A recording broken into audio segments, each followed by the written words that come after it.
Yo,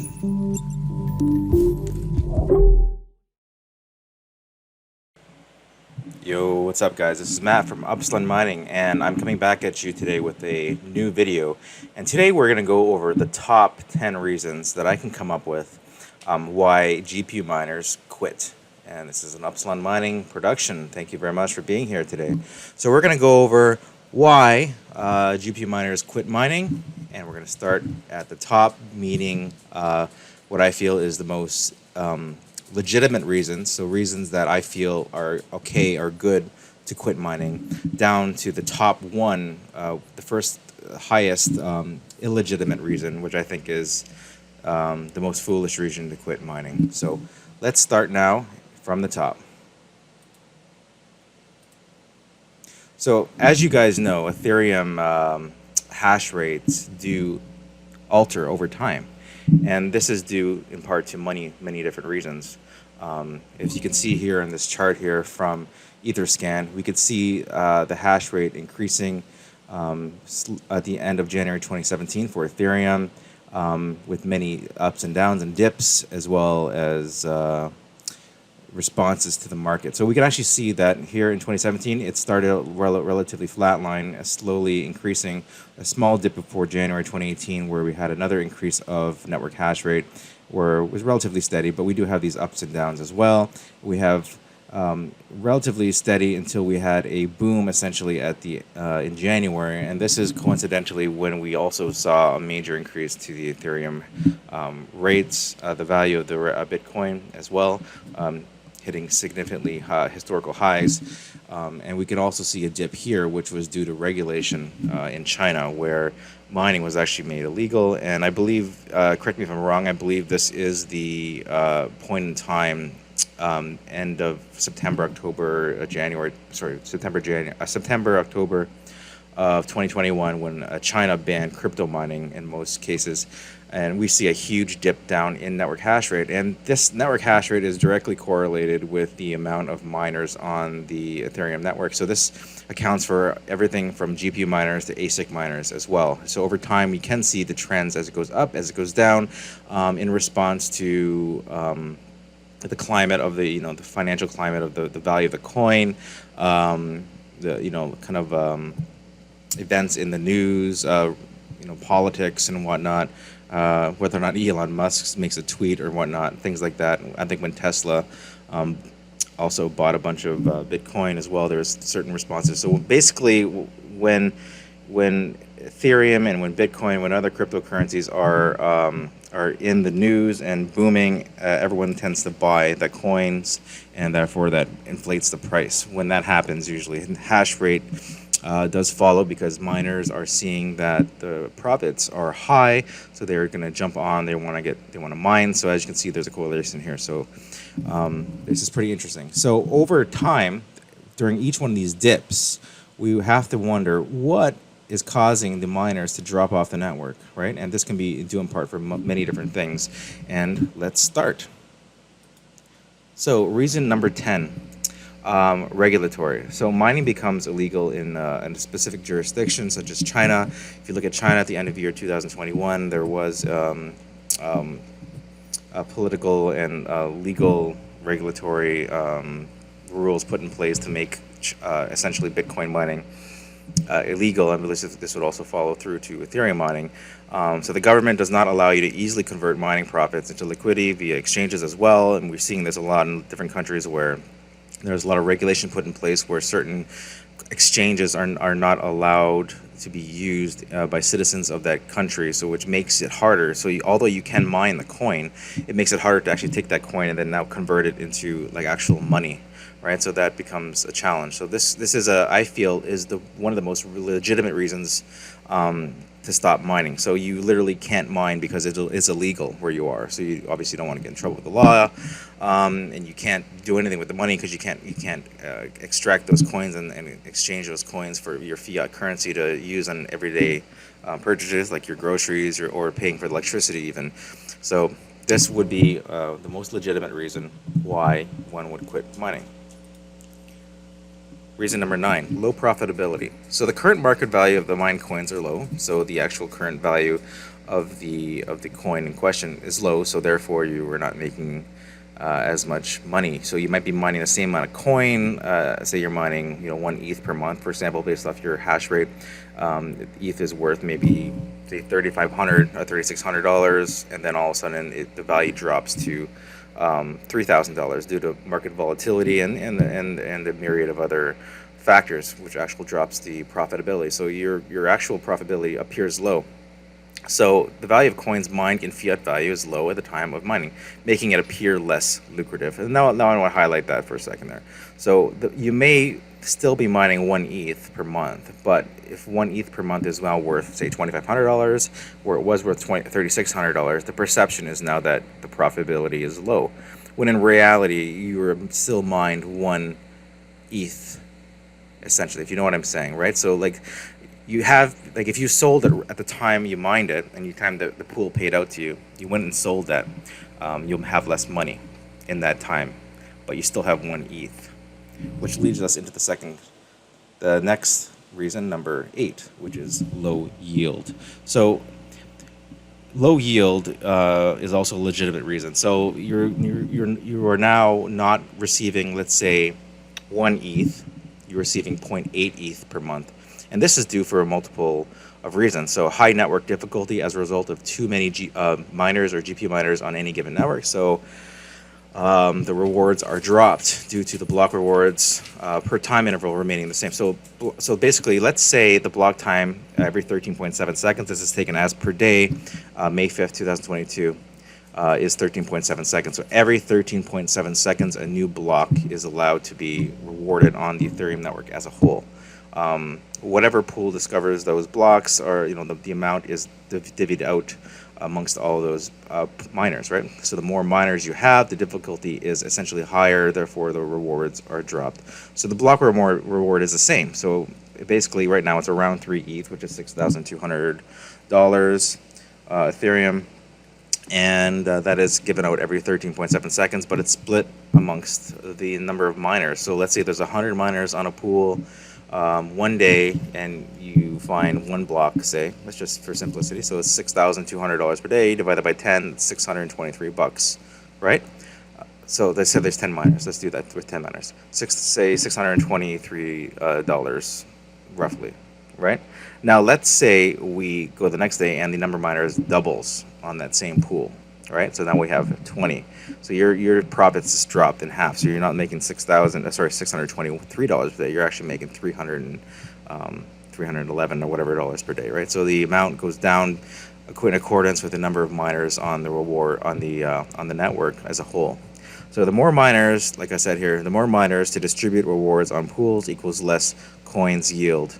Not as a whole on a network, but for you as an individual miner, you will receive less coin as well. So this is also in conjunction with number 9, which is low profitability. So due to the value of the coin. So the value of the coin and the yield both matter, and these are both factors that take into account both legitimate reasons to quit mining if you are not making enough money currently.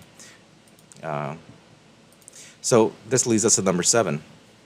The reason number 7 people quit is electricity, right? So people might have a high average power cost, so they might be paying, oh my goodness, I've seen in the UK 30 cents or 30 pence, I think they call it, per unit or per kilowatt hour.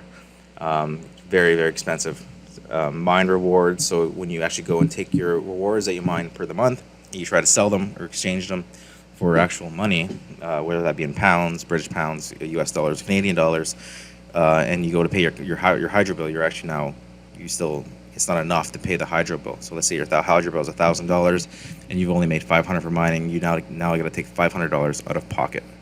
Okay, so that comes to the question here. You cannot afford to pay electric bill out of pocket. So that's another reason. So people can't continue to mine. So the only option is to basically shut off some rigs so that it drops it down low enough that it kind of reaches a point so you can actually pay the hydro bill. But if you can't pay the hydro bill a certain amount, it could be also an issue of inefficient GPUs, right? So this is why a lot of miners are actually looking at removing some of the older GPUs, such as 1070, 10 series GPUs, and replacing them with more modern, energy efficient, like 6600s, for example, like I've done. I've sold off a 1070 rig and went on and bought a lot of 1660 Ti's and 1660 Supers, 6600 XTs, as well as 30 series, because you do get more hash rate per watt that you are burning or using. So the second point of that is the lack of electricity or capacity or delivery infrastructure. So you could live in an area where your house, for example, the panel only has so many amps on it, right? So you can only allow so much amps into the house. And you can only distribute the power so much. You might need the power for day-to-day living, so you just can't add the rigs on to the power, right? So could be some limitation from if you live in a shared dwelling or an apartment building where there's a limit on the amount of hydro you can use. If it's an inclusive kind of thing, you might be able to run one rig or two rigs, but generally, if your electricity is free, if you have solar, then this is a non-issue, right? So essentially, you've already sunk in your costs into the solar panel infrastructure and on whatever structure you're mining in. So if electricity is non-issue, then consider yourself very, very lucky. But this is a deal breaker for a lot of people because if your hydro costs are so ridiculously high, you got to ask yourself, then maybe if I'm spending $1,000 on a hydro, you can just take that $1,000 and just go buy the coin directly. And if you were smart, you would do that in the case of mining being very unprofitable. Then it just doesn't make a lot of sense to mine the coin. You just go buy the coin directly, if you can buy the coin. Some of the more spec mineable coins you can't buy through an exchange, but I know there are probably ways of getting those coins other ways. Okay, so let's go on to reason number 6: heat, sound, and inconvenience. So the heat is not manageable for the mining space. Let's say you have one room and you've set up that room with, say a gigahash running a few thousand watts of power through, and it was fine in the wintertime, right? All of a sudden the spring comes around and summer comes around, and all of a sudden that room is like a damn oven, right? And your entire house is heating up and basically your cards are throttling, they're not performing as well, so you're also getting less hash rate. It's just everything. It's a bad scene, basically. Maybe space issues, you don't have enough room in your living space or mining location to handle the rigs. Like you've expanded up and you realize you just don't have enough room, not only just the space, but to space out those rigs so the heat dissipation is not so concentrated in one area. So if you have all the heat concentrated in one area, your rigs are going to be massively affected by that, right? So this is kind of one reason why I personally have put in things like mining grow tents and whatnot, and a lot of heat extraction from those grow tents outside, and put a lot of airflow on racks outside to help the air flow around the more demanding rigs, and I did my best to sanction it off from the rest of my house, right?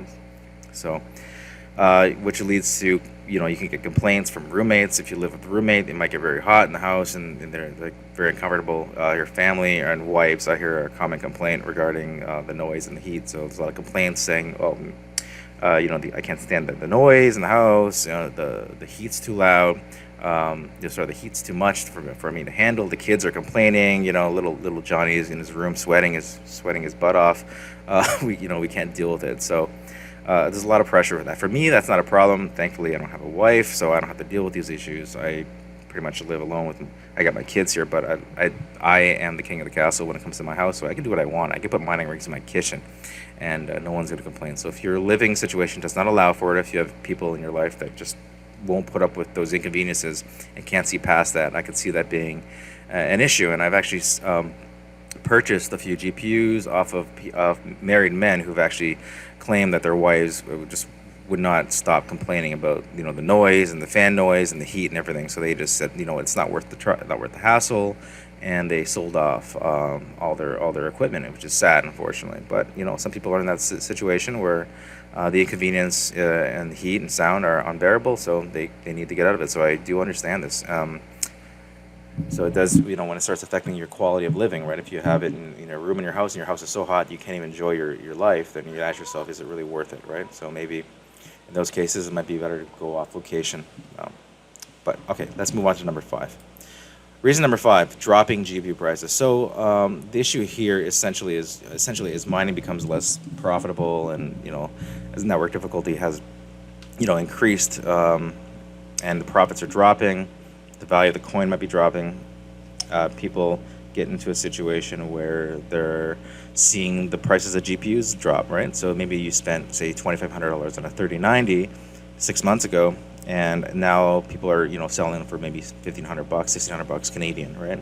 So the it's very disheartening to see you had spent this much money on a GPU, and then the cost of that, the actual market value of that GPU is dropped. But I mean, this is the same as buying anything in life essentially. The amount of depreciation on a car, for example, is absolutely tremendous. I mean, it's huge. I mean, you'll lose significant amounts of off the value of your brand new purchase simply driving it off the lot.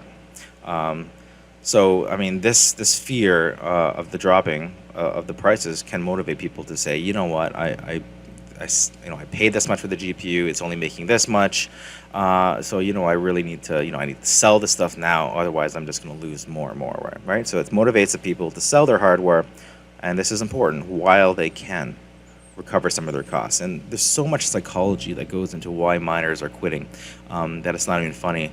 I've always realized that people make purchasing decisions, business decisions, and life decisions in general, largely based off of emotional response. But man, have I ever really, after being involved in the mining community and seeing a lot of people, how they react to this stuff and the markets, it's just so emotionally driven. So let's move on to the next reason here. So reason number 4.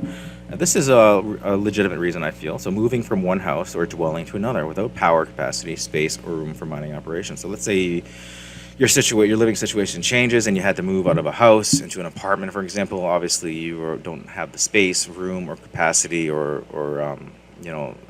capability to make modifications to your living situation to support those rigs. So obviously you have to sell them off. So I do understand people in those situations and they can't, and just holding onto those rigs for years and years on end doesn't make sense. So it does make sense to sell the GPUs, right? So you don't have the ability to run them, even if they want to run them. I've seen people wanting to run rigs that they've had a mining farm for a while, but they decide to move.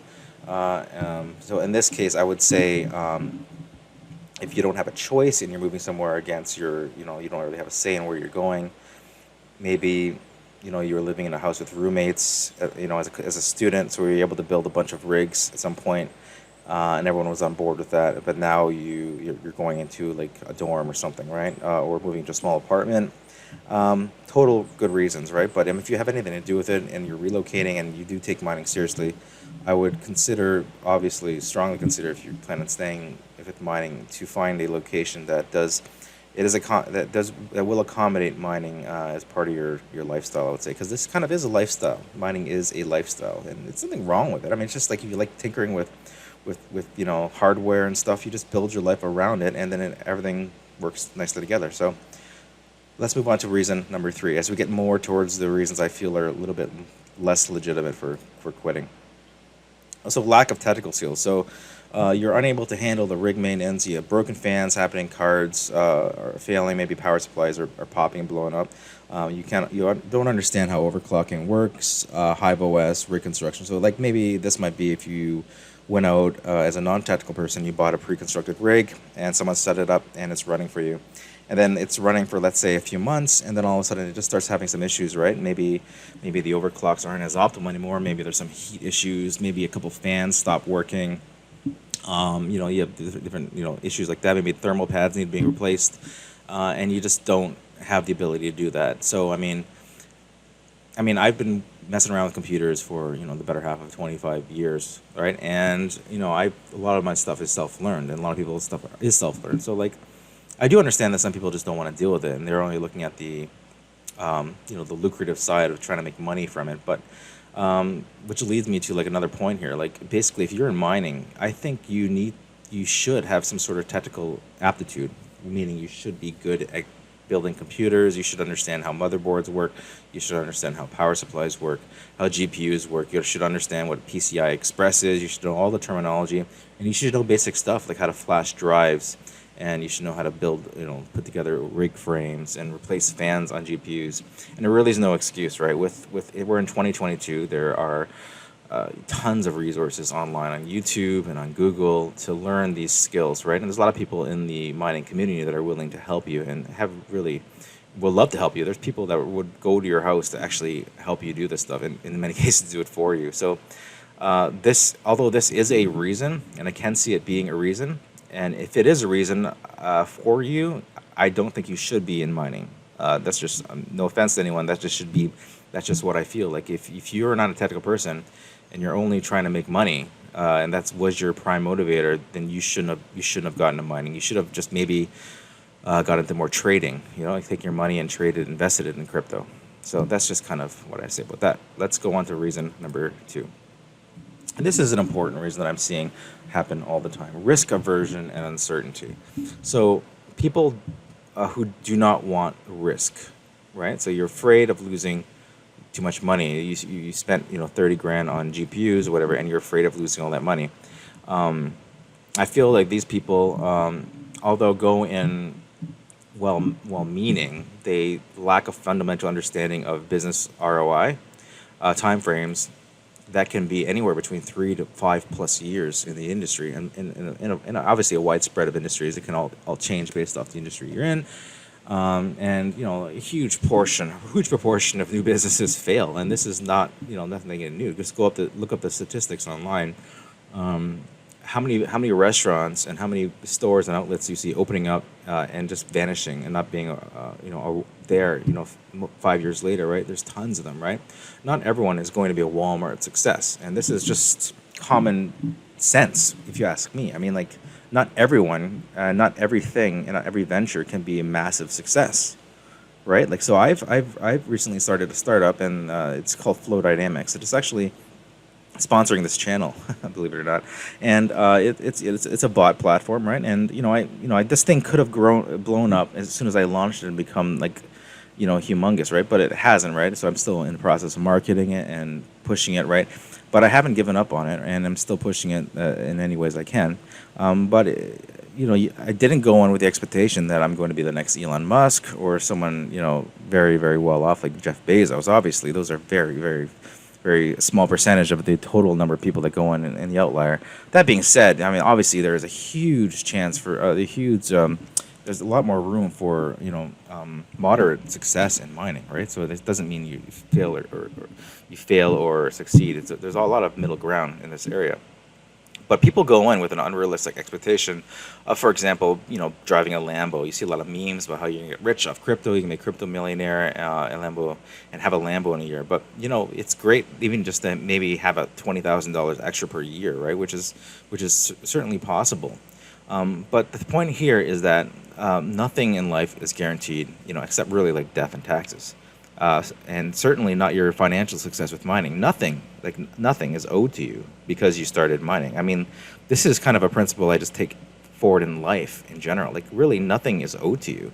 Like, we are all born on this earth, and we're lucky to be here. I mean, think about the chances of your mom and your dad getting together and creating you, and you coming out as being born as a human being right now in this time where crypto even exists. I mean, you've already won the lottery in terms of life in general.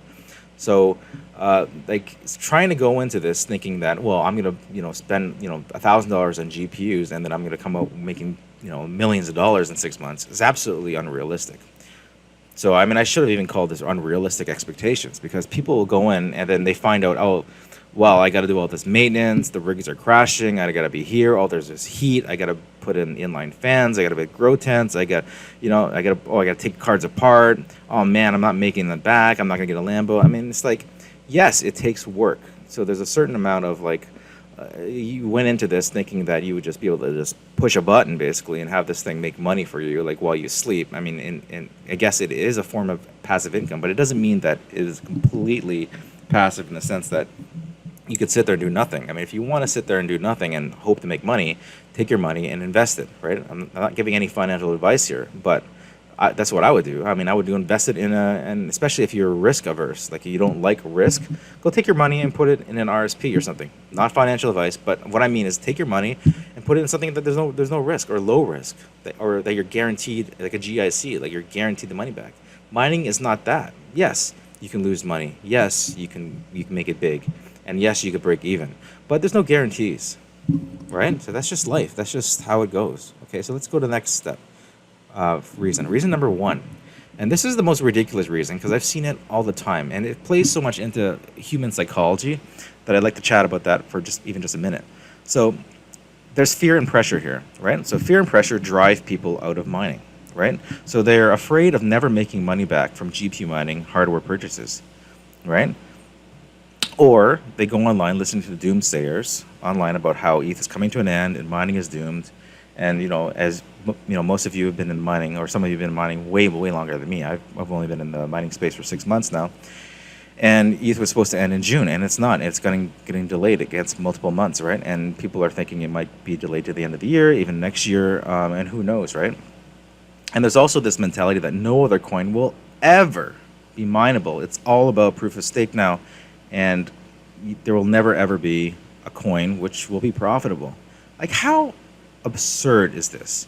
How absurd and how cocky must you be to sit there and say there will never be another mineable coin? Okay, the only way that'll happen is if the government steps in across the globe and makes it illegal, makes it illegal with criminal fines to mine. Do you think that's going to happen? Proof of work is a concept that's been developed and quite refined over the years, with the mining software, the mining community, the pools, the coins, the developers, the networks, everything. So, really, it's just... if everyone ever comes to you and says no coin will ever be mineable, it's absolutely foolish, because Bitcoin is still mineable. Yes, not by GPUs, but it is mineable. It is still proof of work. So people sitting here saying Raven Coin doesn't have the market capitalization to support all the miners, Flux doesn't have the market capitalization, to market cap, which is basically the amount of coins and value of the coins in circulation to support the miners and whatnot. Yeah, that might be true today, but really, do you think, we look multiple years back, if the market cap was there to support the amount of ETH now? No, if you look at the charts, there was very hardly anything. But those people that were mining back in the day are laughing, absolutely laughing, right? Think of the person back, mining Bitcoin in his dorm room in the early, in the early days of Bitcoin, right? Oh my goodness, could you imagine? Multi-millionaire now, right? Because they had long-term thinking and they weren't just sitting there crying and whining. And you know what? It works in the benefit of people that stay in mining as well, right? So you don't want everyone to be bullish and long-term thinking, because if that happens, then everyone would, there would be basically no rewards for anyone, right? And so the lack of long-term thinking and spending money you don't have is a huge reason. And I'm seeing this. It's almost like I don't know what it is. The end of ETH is near. If you take a look at this little image here, you get these people. It's not much different than this. You get this person standing on the street corner saying the you must repent. The end of the world is coming, or in this case, the end of ETH is coming. And the end of the world is coming. So I sold all my GPUs. I sold all my hardware. So you know what? You have to do the same, because I was afraid of not making the money back. So they're just there. Feeling insecure about what they did, because they don't know what's going to happen. No one has a crystal ball, right? No one knows Flux won't go to the moon or 1000x in the next 5 years, or a new coin comes out and is 1000x. No one knows anything, but they speak in absolute terms. Anyone who ever speaks in absolute terms, be extremely wary of them, right? But you see these people speaking in absolute terms. You see it in the comments section. You see it on Facebook, the Ethereum mining group on Facebook. People coming in trying to dispel this fear amongst everyone else. Yes, I understand you're afraid and you sold all your GPUs, but that doesn't mean that it's going to be the end of the end of proof of work. For you, maybe yes, maybe your hydro is too high, maybe you were unable to handle the psychological ups and downs of the market, and so you just said, screw it, I'm out. And now you feel uncertain, so now you're going to go online and try to make everyone else feel afraid as well, so they also sell their GPUs. That does not help people, right? That was your decision, and people who are going around very avidly being an opponent of proof of work now because they sold all their GPUs is simply foolish. So no one gets out of the future, right? So if anyone is sitting there saying end of work and proof of work is done, mining is over, just you make your own decisions, right? Because these people, they just, it just gets under my skin. It gets under my skin because people last year, from what I've seen, were also raising alarm bells, screaming about how you need to sell your GPUs. And almost everyone that bought GPUs a year or so ago have broken even. Okay, so what do you say then? So what do we have to say about those fortune tellers back then? So I would say stop acting like you know the whole, the future, because I'm not sitting here claiming that I do either. But I'm saying there's possibility. Whenever there's a possibility for you to thrive in any venture, whether that be mining or starting a business. It's all about taking a chance. And if you're not willing to take a chance, and if you have no ability to handle risk or fear, don't get into mining. That's it. That's all I have to say about that. Anyways, guys, sorry that turned a little bit of a rant near the end there, but these are my top 10 reasons why I feel most miners quit mining. So if you guys feel like there are other reasons, please add them below. I'd love to hear them. Maybe there's some reasons that you've quit mining specifically. I'd also like to hear that. And if you agree or disagree, please comment below, like and comment, and don't forget to subscribe to the channel. And I will see you guys in the next one. Bye for now.